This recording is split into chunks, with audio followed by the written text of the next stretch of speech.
Hey guys, welcome back. Thanks for joining me today.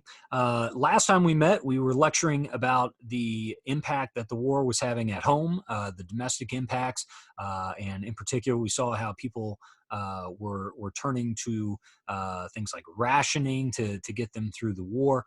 Today, we're going to turn our sights back to the war itself, and we're going to talk about, in particular, some of the big battles.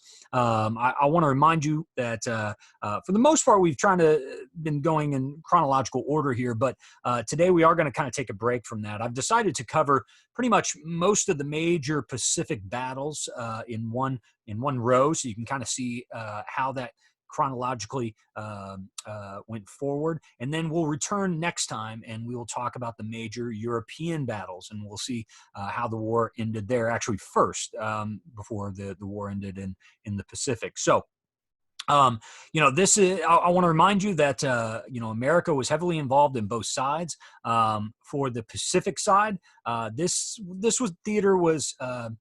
we were having to go at it a little bit more on our own. There were some colonial forces from European nations, but remember that for the most part, they are wrapped up with what's happening over in Europe. And so, America, not to say that we're doing it by ourselves, because we absolutely did not, but America is the main force fighting in the Pacific theater here. So with that being said, let's go ahead and jump into it. Let me get the screen up here so you can see what I'm seeing. All right, let's go ahead and get this started here. I want to begin today by taking a look at the map of what we're going to be telling the story of here.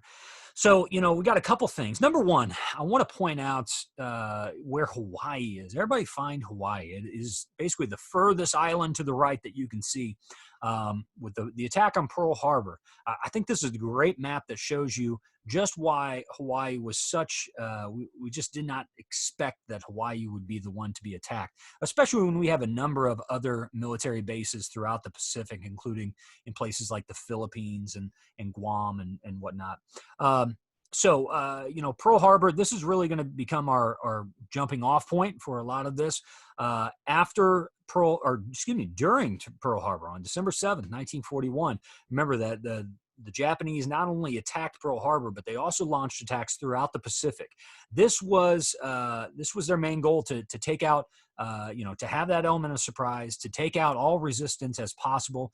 And so what we're going to see is the first few battles we're discussing.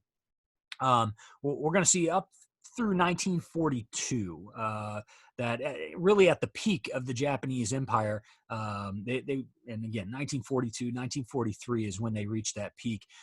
If you look at that red line that kind of goes all the way around, forms a circle that includes Manchuria and French Indochina, the Netherlands Indies. Excuse me. That red line shows exactly how far the Japanese Empire was able to spread. You'll notice that it's even threatening parts of Alaska to the north. And then if you look to the south, you'll see that Australia eventually was saved through one specific battle we'll discuss today. But they had a pretty strong empire of these Pacific islands. Now, one question I guess I want to pose here is, what do you think is easier? Do you think it is easier, to be the offensive power in a scenario like this, or to be the defensive power, right? Because after Japan extends their power throughout the Pacific here, they're going to have to hunker down and they are going to have to hold these locations.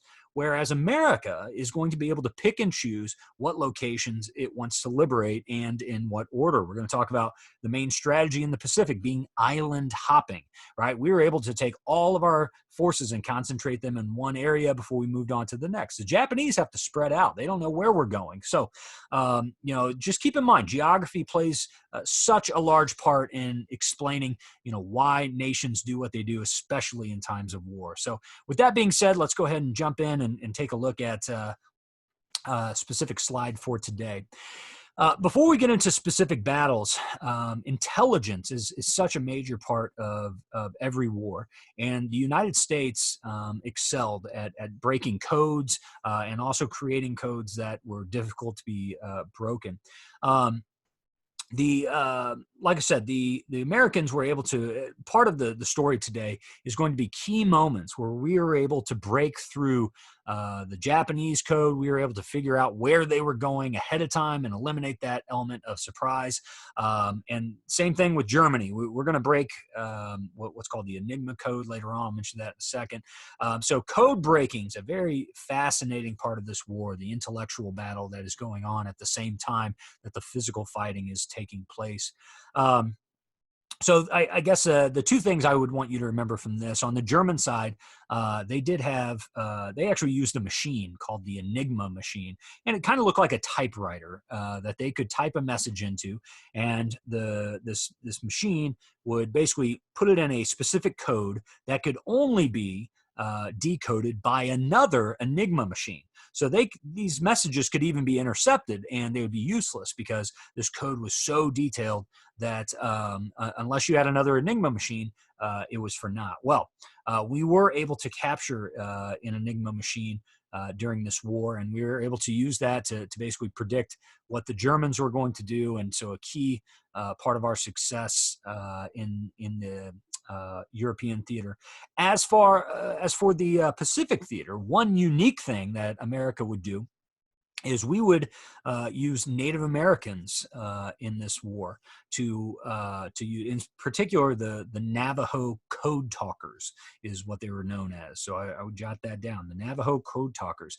We used over 500 Navajo Indians to speak in their native language. And although this wouldn't transmit, extremely important information, this could be used on the battlefield to where even if the Japanese were listening, there was no way that they actually knew this language. It was such a unique language that did not have roots in romantic languages or Asiatic languages. So Navajo code talkers made it very difficult for the Japanese and Germans to decode even minor communication on the American side.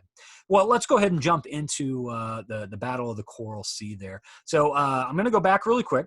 And if you look down at the very bottom, I don't believe you can see my cursor, but if you can, right here by Australia, if you just go northeast of Australia, you'll see the explosion symbol for the Battle of the Coral Sea.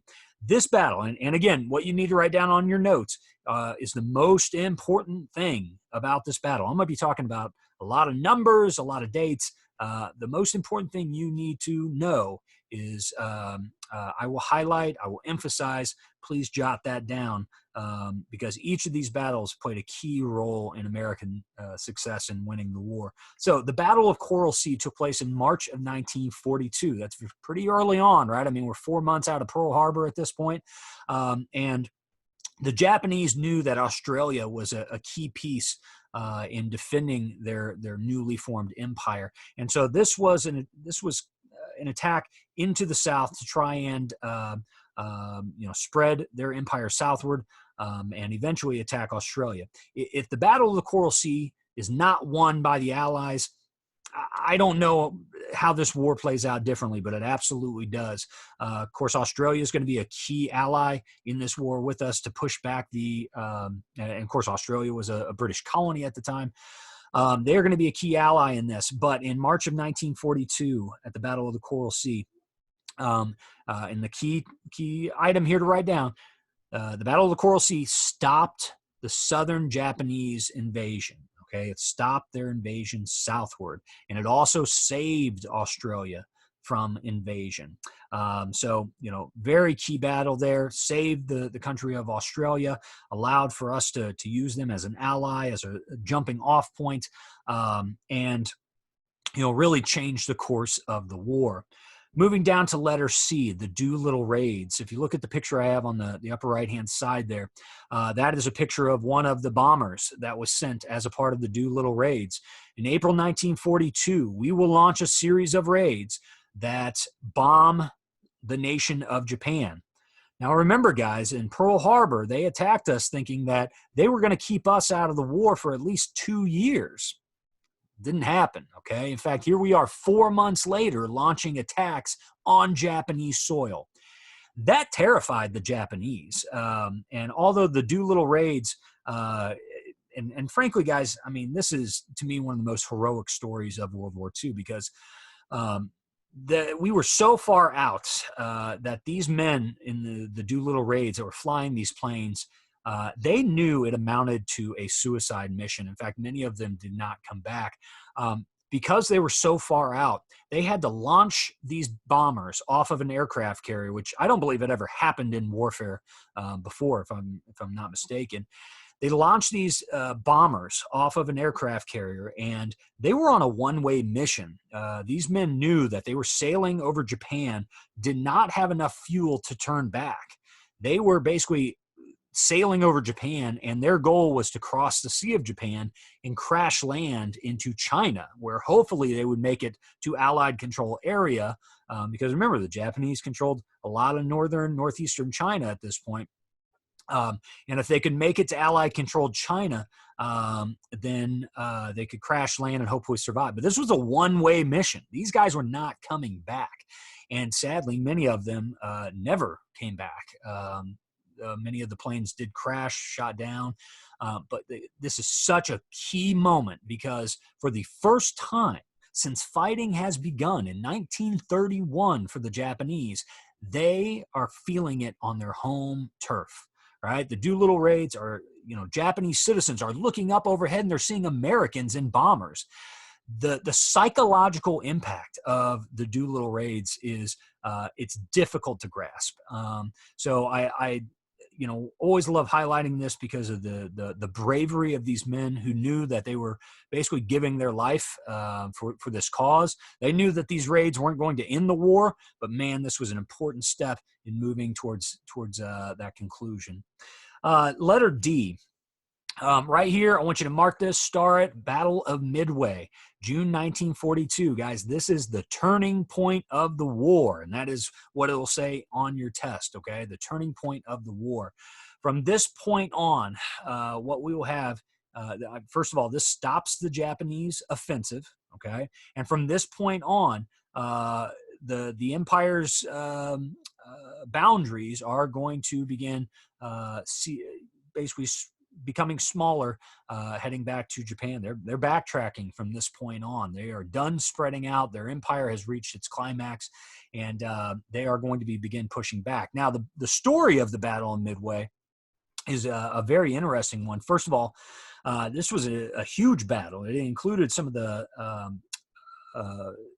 really kind of the bulk of the American and Japanese Navy. Let me give you some numbers here. And again, I'm not expecting you to memorize these, but it kind of puts a visual in your head. First of all, for the Japanese side, there were 9 battleships that had gone to attack Midway. There were 7 heavy cruisers, so basically kind of a shade below battleships. So we're talking about 9 battleships. I mean, that's the bulk of the Japanese Navy, right?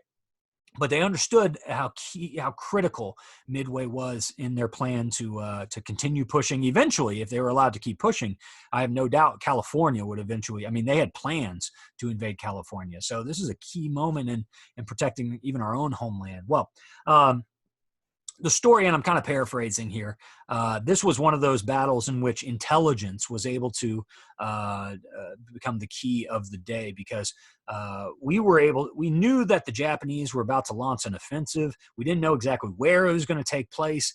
And so I'm trying to remember. I think it was Admiral Nimitz that came up with a plan basically to release on radio. We knew the Japanese were listening to our radio transmissions. They released on radio a call for various islands in this area saying that they were low on certain supplies. All right. We then relayed those communications knowing that the Japanese would hear them.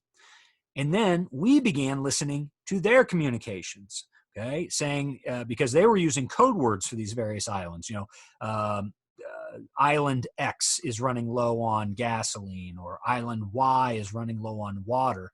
Well, sure enough, they ended up relaying our false communications using their code names, and we found out that in fact the target was Midway. So here is one of the key reasons we win the Battle of Midway is because, once again, the element of surprise was ruined.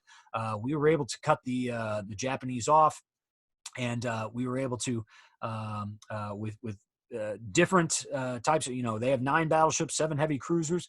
We were able to go at them with 3 aircraft carriers. Okay, so you got hundreds of planes in the air, much more smaller, maneuverable, able to attack these big hulking ships that are very difficult to maneuver in open water. We knew the size of their attacking force. We knew what they were bringing, and we were able to maneuver and plan for that, eliminating the element of surprise. They, excuse me, to show you, and I just mentioned some of the major ships that the Japanese had. They did have a couple aircraft carriers present in this battle as well. In fact, in a 5-minute period, U.S. dive bombers were able to take out 3 Japanese aircraft carriers. That's in 5 minutes, 3 aircraft carriers sunk.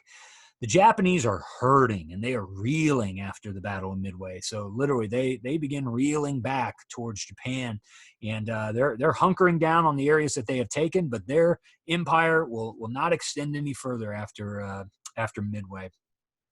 Let's move on to letter E. The main strategy of the U.S. forces in the Pacific theater was known as island hopping, and it's exactly what it sounds like, right? So they were able to hop from island to island. That question I asked you at the very beginning of the lecture, what is easier, defending this entire area or attacking singular islands on their own before moving on to another? If you follow the blue lines starting in Hawaii, you can see our method of attack. Okay, kind of dual lines moving both from in southern, close to Australia, Guadalcanal, that we'll discuss, but also there the Battle of is it Tarawa? I think Tarawa, another major battle that we won't get into details of. But you can see how we hopped from island to island, whereas the Japanese, were so spread out, they're so thin that that this island hopping strategy was able to work quite well. Let's move on and talk about this August 1942 battle, the Battle of Guadalcanal. Excuse me. This battle, I think, would have been one of the most terrifying to be a part of. We knew that the Japanese had fortified the island. We knew that there was going to be heavy resistance. What we didn't understand, though, was the strategy that the Japanese would use in order to counter our forces. The American, well, frankly, we're kind of allowed to take the beaches in some sense, and we were able to take them fairly easily. But that kind of played into the hands of the Japanese. What they were actually looking for was they were waiting for us to arrive on the island, concentrate our forces, unload all our forces, and that is when the bombing began. They were able to, over 35 days, or excuse me, I apologize. I can't remember the time frame. I'm looking at the wrong notes here. The Japanese bombarded Guadalcanal over weeks. In fact, we would not be able to secure Guadalcanal until February. I want you to think about that, August to February.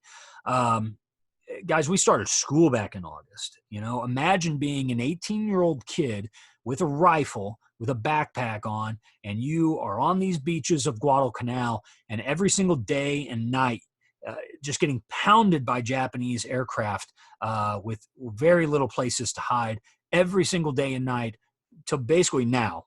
February, a month ago. Absolutely tremendous nightmare. But thankfully, those heroic men that stuck it out and were able to survive the bombings, they were able to take the island. And as we saw on the last map, Guadalcanal was so important in pushing that southern swath of island hopping, in particular, eventually liberating the Netherlands Indies. Very, very important battle. And then finally for today, the Battle of Iwo Jima. And you've probably seen the picture in the lower center portion of the presentation with the men raising the flag. That took place at Iwo Jima. Iwo Jima did not have any civilians on the island. It was literally volcanic rock. There was not much there besides one item of importance, and I would jot this down. The Japanese had built key airfields at Iwo Jima. And we knew that this was going to be an important step towards us defeating Japan. In particular, the reason that Iwo Jima was so important was because, and I'll go backwards here, if you can see on the map, if you find Japan and you look just a little to the south, kind of southeast, you'll see the Battle of Iwo Jima. The reason this island was so important was you were able to launch aircrafts from Iwo Jima safely that could attack Japan. All right. So if we take Iwo Jima, this becomes a springboard for attacks on the Empire of Japan, on their homeland. Take the war to the people. That is such an important part of this war. Iwo Jima had to be taken, and no matter, frankly, the loss of life that was required of it, even though we will bomb Iwo Jima for 35 days, the Japanese had built concrete bunkers, that pillboxes, that they were able to survive the blast. And it took a long time for us to clear the island of machine gun nests and those pillboxes. And sadly, this is where a lot of loss of life would occur, one of the deadliest battles in U.S. history. 28,000 men would die taking this one island. I want you to think about that. 28,000 men losing their lives for this one godforsaken island. We've fought, most of our wars that we have fought have not had 28,000 men die in those conflicts. So this one island was of intense importance. We understand that, given the sacrifice that was made with the loss of life. But it proved to be an important moment because, as I said earlier, after Iwo Jima would be taken, we would launch a series of attacks on Japan's mainland, and their days were numbered after this. I mean, the war would come to an end, actually, after just a few months in the future. We'll talk about that next time. The last, I mentioned that picture at the bottom. One interesting story about that picture is that picture is 100% staged. Okay, it was not taken during live combat. The story goes that many of these regiments traveled with journalists and photographers. This battle was actually still raging when this picture was taken, but this area of the island had been basically become safe. The photographer that was traveling with this group, with this company, made his way up to the top of this hillside. When he got up to the top, the flag had already been planted. And he thought, man, what a great picture that would have been if I could have gotten the guys planting the flag into the ground. And so he actually asked them to take it down and to put it up once again. That is the picture that you see right there. So it takes nothing away from the bravery or heroics of these men. But once again, we have talked multiple times about the necessity and the importance of propaganda.